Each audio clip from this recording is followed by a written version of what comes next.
Alright, this is a review of the fractions we've been doing in the Singapore math book. And this is just a quick review so you can have something to go by to remind you of how to do this. Sheila was making place value disc. 2 6 were red and 2 6 were 40. She colored a quarter of her disc yellow. How many discs does she color yellow, and how many does she have left to color? Now, if you remember, we did this in class, and to go ahead and start off, we go ahead and draw our boxes. 2 6 is what our first fraction is. 6 is our denominator, so our big bar is going to be divided up into 6 boxes, so let's go ahead and do that. Here's our box. It's not straight, but you get the idea. Let me try this again.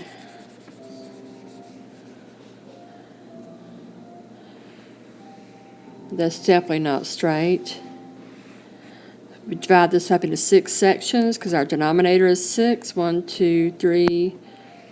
1, 2, 3, 4, 5, 6. Now, what else do we know about this box? Well, 2 6 is what she colored red. So we're going to go ahead, and we also know that 40 of them was what she colored in. So 2 of these equals 40. If 2 of them equaled 40, how many does 1 of them equal? 20. 20 plus 20 equals to 40 red. So if these 2 are 20, how much are these going to be? They're also going to be 20. 20, 40, 60, 80. So how many discs do we have altogether? We have 20, 40, 60, 80, 100, 120. We have 120 discs altogether. And of those discs, she colored in 2 6 of them, which is right here. But now, what about the yellow disc? 1/4 of them were yellow. So we're going to draw another bar, and it's going to have 4 sections in it because our second fraction has a 4 in the bottom. So we'll go ahead and draw another bar and divide it up into 4 sections. So here we have 1, 2, 3, 4. Now, how many discs do we have altogether? 120. So we'll go ahead and rewrite 120 down here. It's still the same set of discs. We're just using the yellow ones right now. So if 1/4 of those were yellow, 1/4, this is 2, then 2/4, 3/4, 4/4. So how many would each of these boxes equal if all of them added up together gave you 120? Well, 120 divided by 4, put this right here, 4 into 120, of course, is 30. So if 4 goes into 120 30 times, each one of these boxes are worth 30. This is 30, this is 30, and this is 30. And of course, this is also 30. So what question are we answering? How many discs does she color yellow? Well, 30. How many does she have left to color? Well, how many has she colored so far? If we colored the red disc, we're 40. The yellow disc, we're 30. She has colored a total of 70 discs, and she's got 120. So we take 120 minus 70, and that is 50. So how many discs does she have left to color? She's got 50 left to color. How many did she color yellow? She colored 30 of them yellow, and of course we already know that she colored 40 of them red.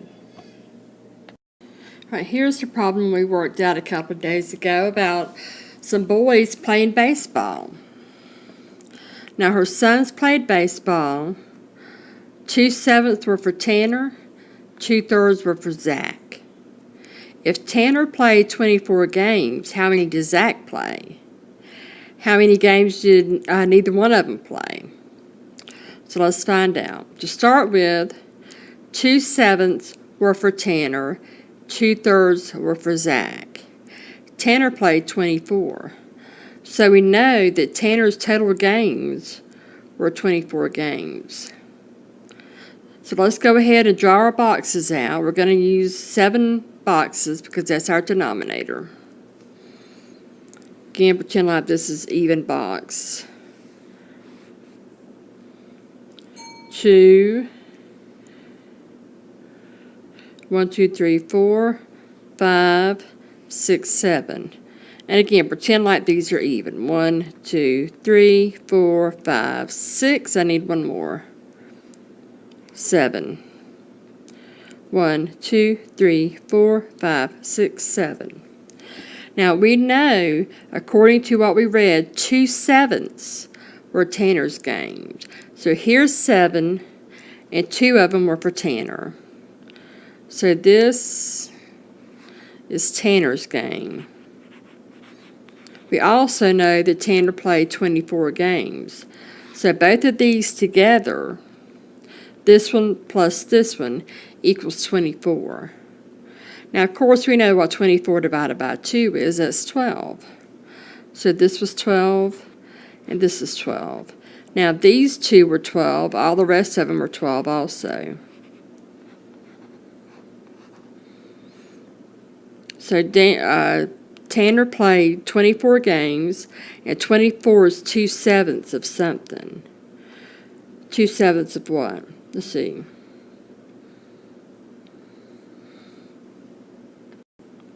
So we have 24 times 7, which if you know in your times table fact, 12 times 7 is what I should have said. 7 times 2 is 14. Drop the 4, carry the 1. That would be 8. So all total, this is 84.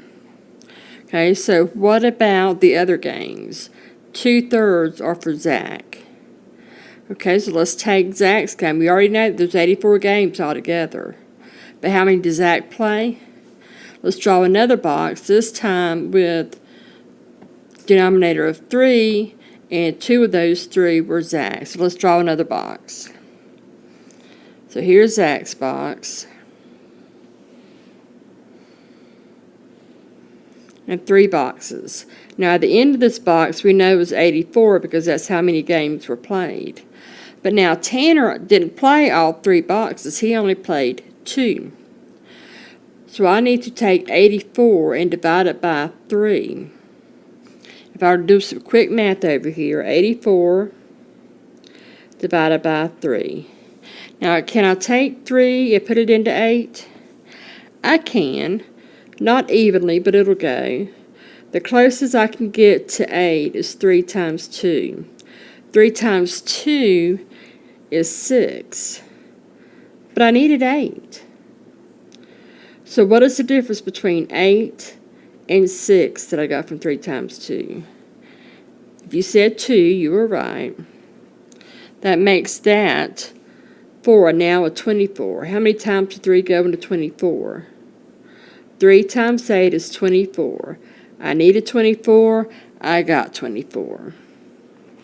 So 28. So each one of these boxes are 28. So how many did he play? Does Zach play? He only played 2 of them. So 2 of these boxes are Zach's. How many is that altogether? Well, 28 times 2. 8 times 2 is 16. Drop a 6, carry the 1. 2 times 2 is 4, plus 1 is 56. So Zach played 2/3 or 56 games. The question is, how many is left? Let's see. Tanner played 24. We know that. We just found out that Zach played 56. So to find out how many games they played together, I need to find the sum of both boys' games. So 24, write it up here up top, plus 56. 6 plus 4 is 10. Carry your 1. 5, 6, 7, 8. So there's 80 is how many games they've played altogether. Both boys together have played 80 games. There were 84 games. So how many they have left over? And of course you know that if you take 84 minus 80, y'all know that's 4. So how many games did neither of them play? 4. 4 is our answer. And yes, we needed to know all of this simply to find out that. Right, here's one we did. Diego has $400. Half of it went to the bank. 2/5 of whatever he had left over went to groceries. How much does he have left? Well, think about what we've done so far with the other examples. He started out with $400. He put half of his money in the bank. What's half of 400? Right, 200. And that's just going to be mental math. So what do we know about this 200? That's the total he had left. So let's just go ahead and start with the 200. And how many boxes are we going to have inside of here? He spent 2/5 of the remainder, or 2/5 of what he had left over, or 2/5 of 200 on groceries. So I need to break this up into fifths because that's our denominator. 1, 2, 3, 4, 5. 1, 2, 3, 4, 5. Now when we add all of these up, we'll get 200. Another way of doing this is take 200 and divide it by 1, 2, 3, 4, 5. So 200 divided by 5. How many times would 5 go into 20? Right, 4 times. How many times would 5 go into 0? Right, none. So 200 divided by 5 equals 40. This is 1, 2, 3, 4, 5. So each one of these are going to be 40.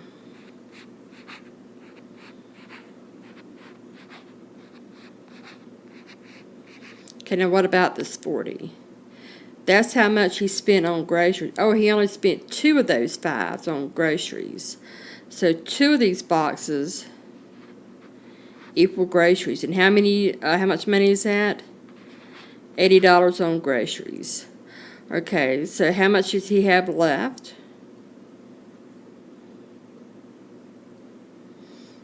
One, 2, 3. This is what he spent. This is what he has left. 40, 80, 120. Because 4 times 3 is 12. Slap a 0 on it, you're done. Right? 40 times 3, 12. Slap a 0 on it. Okay? So how much money does he have left? This is what he has left. He has $120 left. All right, here's another one. Martina had $231. She spent part of her money on clothes, part of the money she had left, remainder, on shoes and a purse.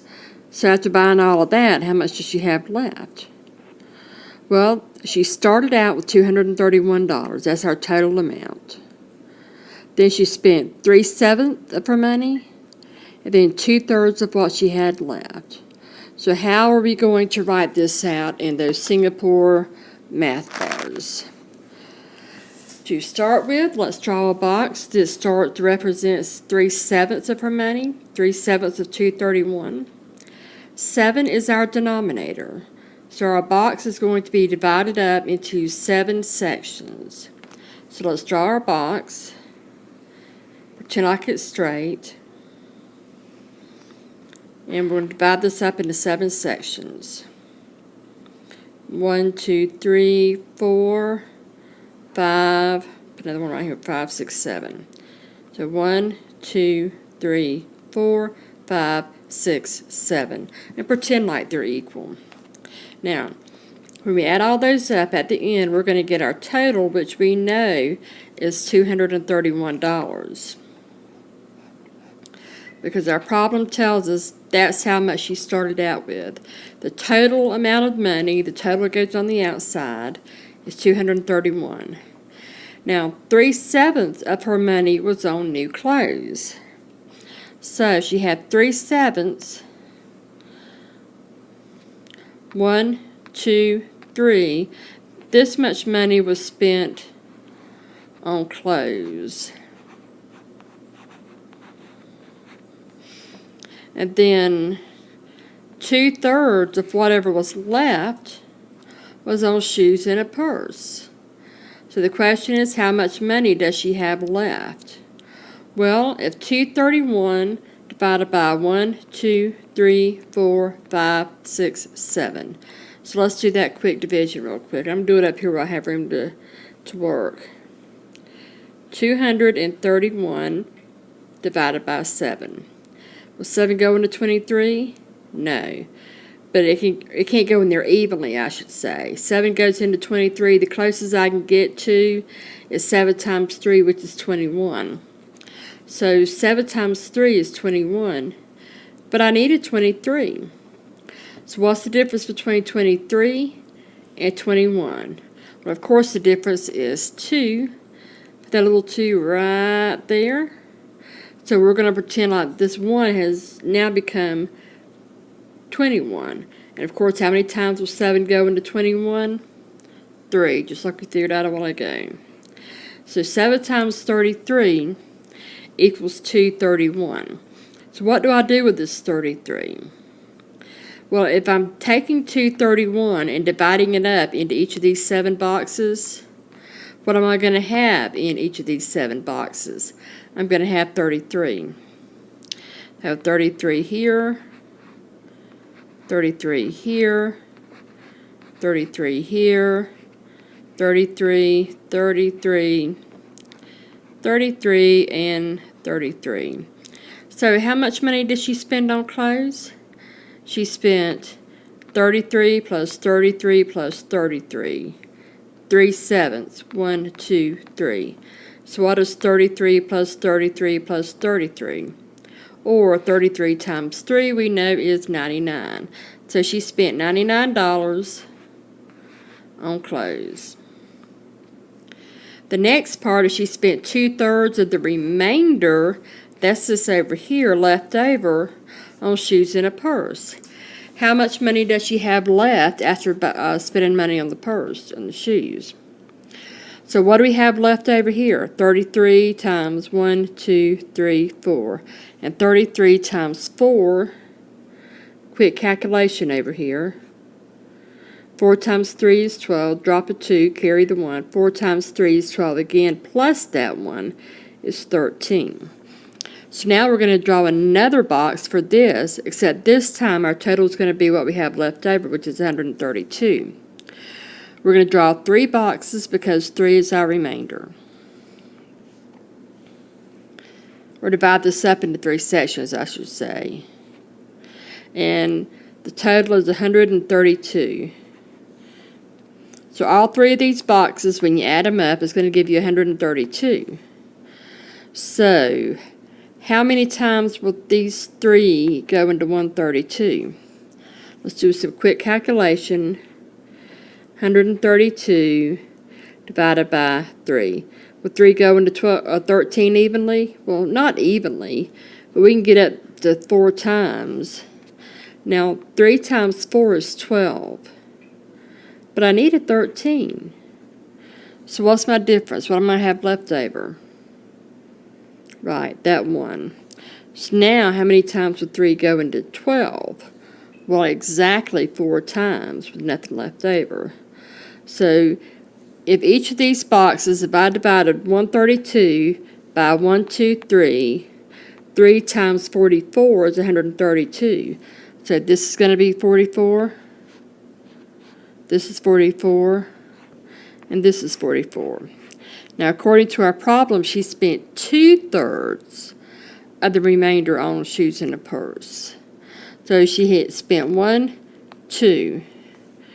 2 of these were spent on shoes and a purse. How much is that altogether? 44 times 2? You know that would be 88.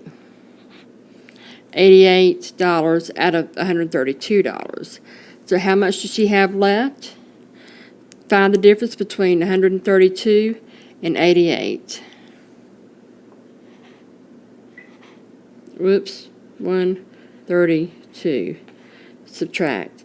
Can't take 8 from 2, so I need to borrow, making that 12, 8, 9, 10, 11, 12.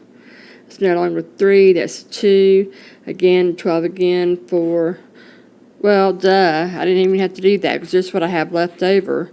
So I've got 44 left over. So at the end of her shopping spree, she has $44 left over.